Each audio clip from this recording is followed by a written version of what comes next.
There is an oath that is not spoken in Latin. It is not recorded on parchment. It is not celebrated under the roof of any church. It takes place in a forest clearing, under the new moon, when the blood is still warm in the mouth and the flesh of the freshly slain wolf pulses between the hands of the initiate. This is the pact that medieval Christendom called Maleficium Lupinum, the curse of the wolf, but which, centuries before, was the central rite of entire tribes. A rite that turned men into bestial warriors. A rite that the Inquisition hunted with the same ferocity it devoted to witches. Why? Because the cult of the werewolf was not peasant superstition. It was the living memory of a paganism that refused to die. In the treatise De Masticatione Mortuorum, written by Ranulf Higden in the 14th century, there is a forgotten passage. He mentions homines lupi, wolfmen, not as demons, but as remnants of Gentile rites that were never extinguished.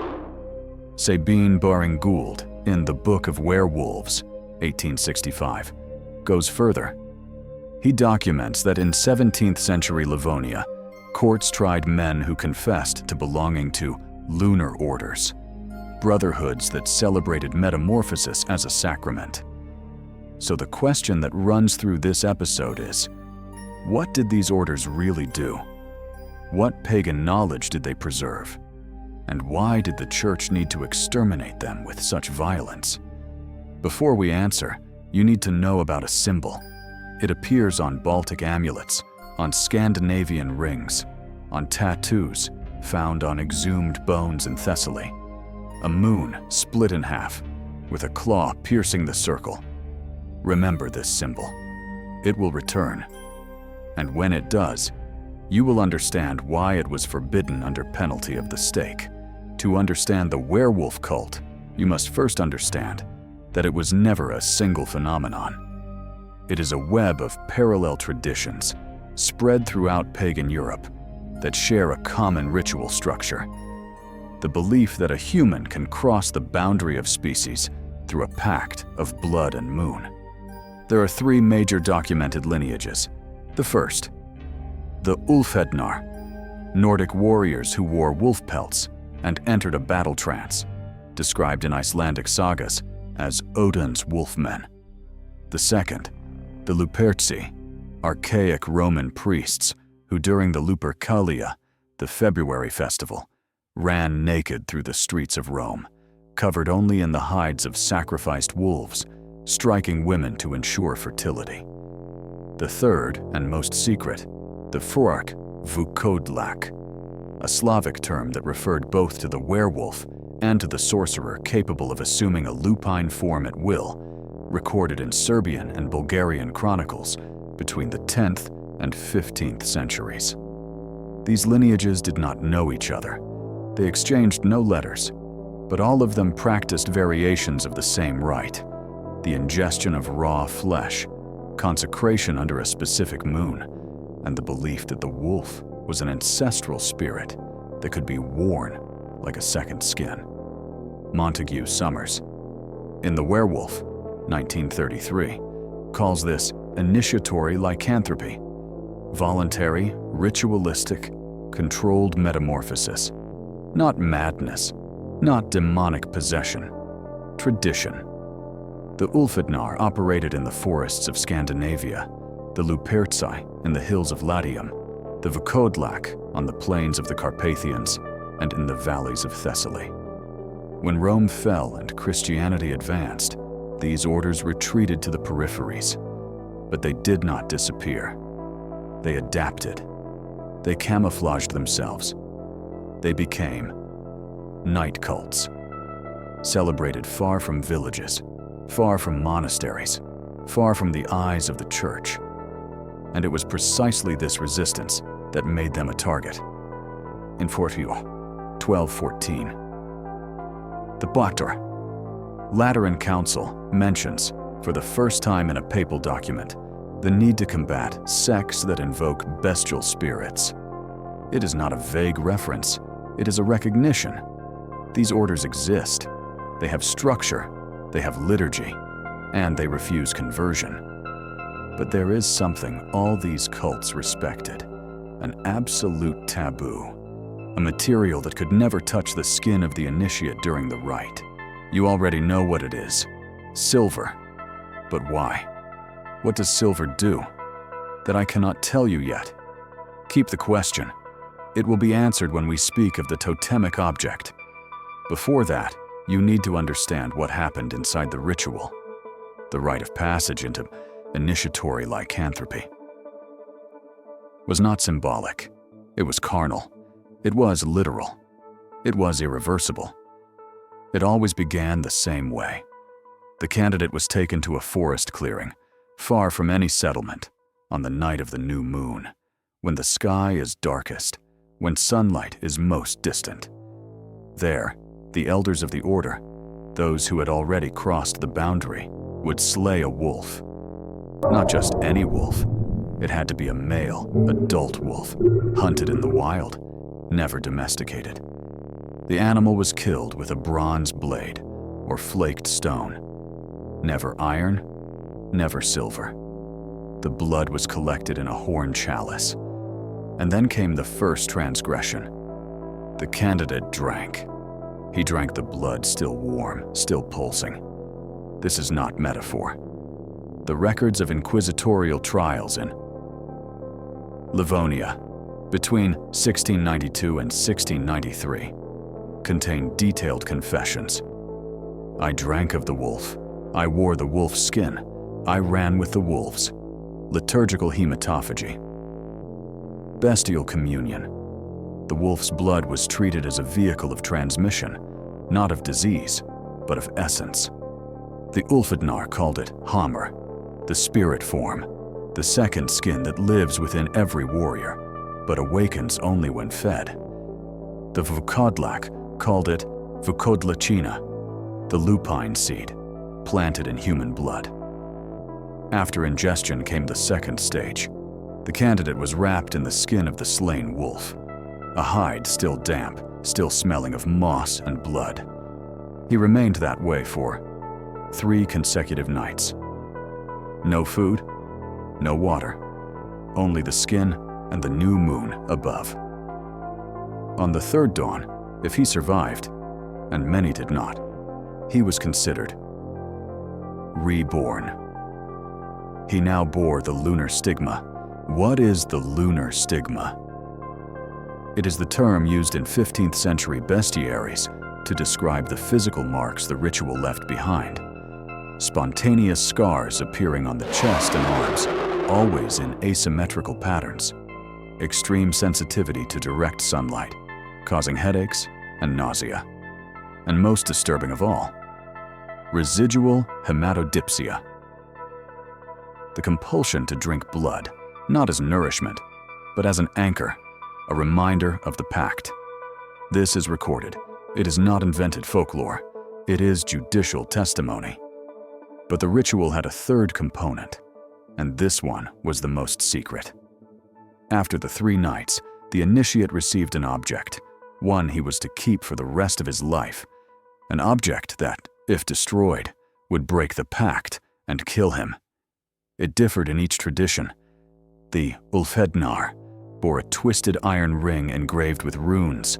The Luperci, a bronze fibula shaped like a she-wolf. The Vukodlak, a short beaten silver blade, sealed with beeswax and the wolf's own blood. This object was called the totemic bond. It represented the promise, the prison, the belonging. And here enters the mystery of silver. For if silver was forbidden during the rite, why did the Vukodlak use a silver blade as their totemic object? The answer lies in silver's function. It is not poison, it is mirror. It reflects the metamorphosis back inward. It keeps the human form stable. That is why touching silver during the rite would interrupt the transmission of the Hamr. But afterward, the sealed silver becomes an anchor, a weight that prevents involuntary transformation. A ritual break you do not yet fully understand. That is intentional. because to grasp what silver truly does, you must first understand what happens when the pact is broken.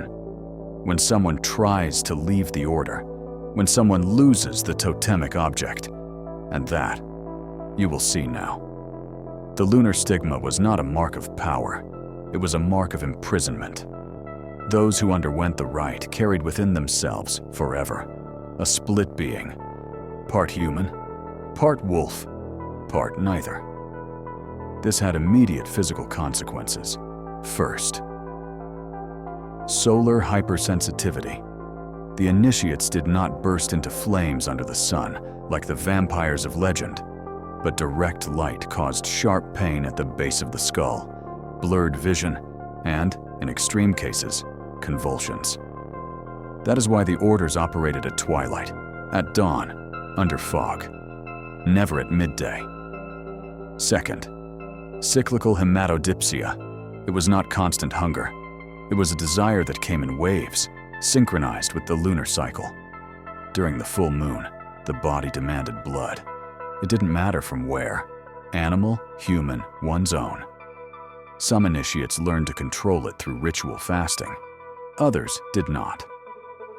The Livonian records mention men who bit their own tongues until they bled because the thirst would not cease. Third, partial and involuntary lupine metamorphosis. No, they did not become full wolves as in the movies, but under extreme tension, fear, fury, pain, parts of the body reacted. Nails thickened and darkened. Canine teeth grew slightly. Hair sprouted on the backs of the hands and on the neck. It was terrifying, but temporary. It lasted only minutes. Then it receded. These signs were documented in inquisitorial proceedings. In Abundantiot, 1697. Estonia, a man named Thiess, yes, a recorded name, was tried for claiming that he and others went in wolf spirit to hell to fight witches and demons. He described the marks on his body, the compulsion for raw flesh, the sensation of wearing another form. He was not burned, he was exiled. Why? Because he claimed to do it in the service of God. Kiton, Christianized Torisort. The myth, he turned lycanthropy into divine militia. The church did not know how to process that. But not all had Thiess's luck. Most initiates were hunted because the lunar stigma left traces. It left scent, it left behavior. And the peasant communities knew how to recognize it. There were folkloric signs. Those who ate raw meat during the full moon, those who avoided churches, those whose shadows did not fall complete under certain lights, those who bore asymmetrical scars on the chest. Those signs led to accusation. Accusation led to trial. Trial led to the stake. But the worst was not the external persecution. It was the internal one. Because the orders had hierarchy. They had oaths. And they had punishments. If an initiate broke the totemic bond, if he lost the object, destroyed it, or gave it to an outsider, he suffered the anathema Lupinum, the bestial excommunication. What happened then? The body collapsed. The metamorphosis, once controlled, became permanent and degenerative. The person did not turn into a wolf. They became something in between. Bipedal, hairy, deformed, unable to speak, unable to think. The bestiaries call them Homo ferus, the wild man, creatures that wandered the forests, attacking travelers, feeding on carrion. No longer human, no longer wolf, only ruin. And this is not legend. There are medical records. In 1603, the French physician Jean Taxil published a treatise on lycanthropic illnesses. He describes patients who developed progressive deformities after participation in lupine sects. He could not explain it, but he documented it. Now, remember the symbol I told you to keep? The moon split in half with the claw piercing through it? That was the seal of the anathema. It was tattooed, or branded, on the chests of the excommunicated. It meant This one has lost the pact. This one no longer belongs. This one is prey. And the orders? Hunted. They hunted their own. Because a corrupted initiate was a threat to all, he could be captured, tortured, forced to reveal the meeting places, the names, the rites. So, before that could happen, he was eliminated. With silver. Always with silver. Because silver pierces the bond. Silver breaks the mirror. Silver kills what iron cannot wound. And here, finally, you have the complete answer. Silver is not a magical poison. It is a ritual tool. During the rite, it blocks the transmission of the hammer. After the rite, sealed in the totemic object, it anchors the metamorphosis. But as a weapon, it dissolves the bond instantly, and with it, life itself. That is why silver blades were kept by the elders. That is why the church learned to use them. That is why, today, in folklore, silver kills the werewolf. It is not superstition. It is a distorted memory of a pagan liturgy. Blood promises. Blood demands. The moon calls. The flesh answers. But what if you survived all of this? What if you kept the object, respected the cycles, controlled the thirst? What remained? The legacy. And the legacy, as you will now understand, never died. Now, all loops close. The symbol of the split moon with the claw. It was the mark of recognition. Initiates bore it tattooed at the base of the neck, hidden beneath the hair, or engraved on the inner face of the totemic object. It meant, I crossed. I returned. I belong. The claw piercing the moon represented the act of tearing the veil between human and beast, the exact moment of metamorphosis. It was forbidden to display it publicly because it identified the bearer as a member of a pagan order. And under Christendom, that was heresy punishable by death. The totemic object, ring, fibula, blade, was not an amulet of protection. It was a key that kept open the door between the two forms. To lose it meant that the door closed violently, crushing whatever was caught between, the initiate's very identity. That is why the anathema was so brutal. It was not a spiritual punishment. It was structural collapse. And the taboo of silver? Now you understand it completely. Silver is a lunar metal. It reflects the moon's light, but does not absorb it. In the belief system of these orders, the moon was the source of metamorphosis, the bestial mother, as the Biba Vukodlak called her. Silver, therefore, reflected that force back. During the rite, it interrupted the transmission. After the rite, it stabilized it. As a weapon, it reversed it. 3 functions. 1 material. Perfect liturgy. But here lies the most disturbing truth. These cults never disappeared. They were repressed, fragmented, forgotten. But their marks persisted. They persist in carnival traditions, where wolf masks are still worn in alpine festivals, with no one knowing why. They persist in fairy tales, where the big bad wolf is always killed with silver instruments, without explanation. They persist in heraldic symbolism, noble families of Scandinavia and the Balkans that to this day bear coats of arms with wolves and moons, unaware that they descend from initiatic lineages. And they persist, more subtly, in modern subcultures. Groups who call themselves Therian, people who believe they carry an inner animal identity. Groups who practice full moon rituals. Groups who tattoo lupine symbols. They do not know they are echoing rites 1,000 years old, but they are.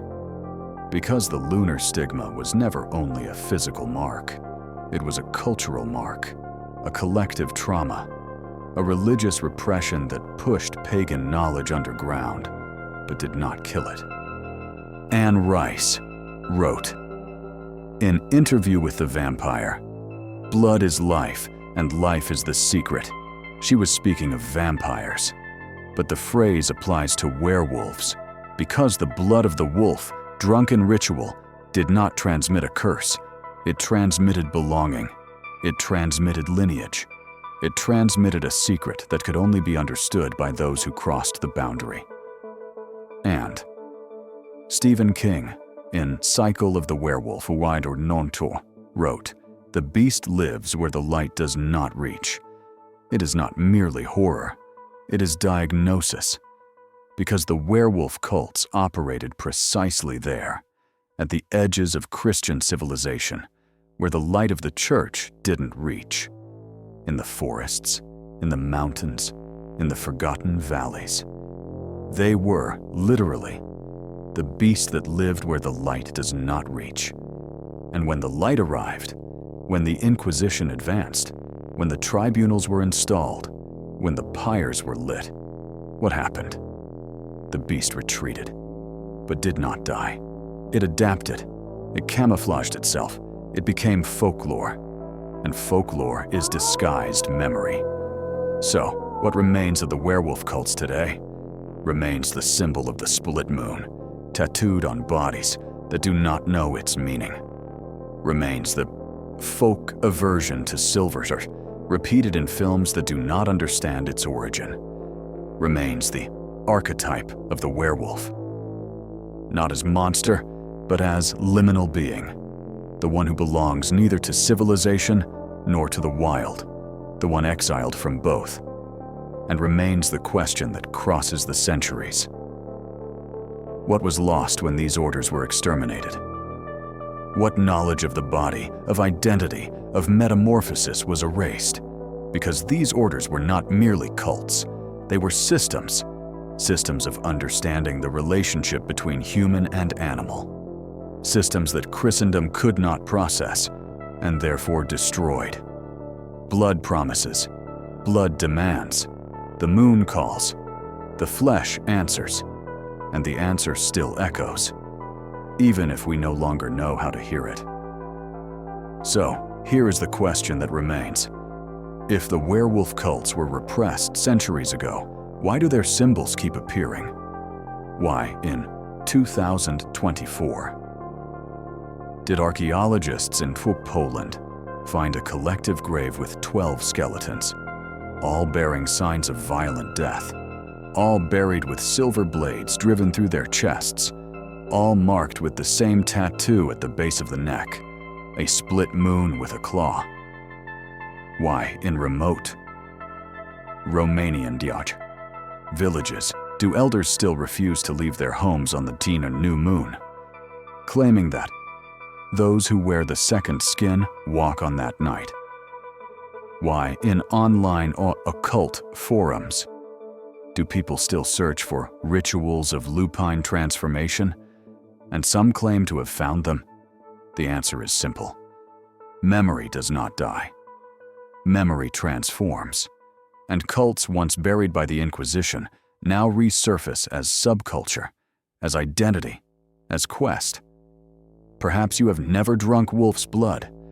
Perhaps you have never worn animal skin under a new moon. But if you have ever felt something bestial stirring inside you, something society asks you to repress, to hide, to be ashamed of, then you are echoing the same conflict those orders lived. The conflict between the form the world demands and the form you feel yourself to be. And that, at its core, is what the werewolf has always represented. Not a monster. Liminality. The refusal to choose only one side. Now, I want you to do something. If you have ever seen the symbol of the split moon with the claw in a tattoo, an amulet, graffiti, or a book, comment where. Comment the context. Because these symbols do not appear by accident. They appear where pagan memory still breathes. And if they appear where you live, perhaps there is something you do not yet know about the ground beneath your feet. If this video made you rethink what the werewolf truly is, leave your like. If you want to understand other cults that Christendom tried to erase, cults of vampires, of Georg witches, of necromancers, subscribe. Because Ark of Mysteries, he doesn't tell legends. It tells forgotten liturgies. It tells of rites that were real. It tells of blood that was spilled so that you would never know this. And in the next episode, we will speak of something even darker. We will speak of the Strigoi, the dead who return not as ghosts, but as predators. We will speak of the blood pact that needs no moon, only earth. Consecrated earth, profaned earth, earth that opens. Because the moon calls the flesh, but the earth calls the blood. And the blood always answers.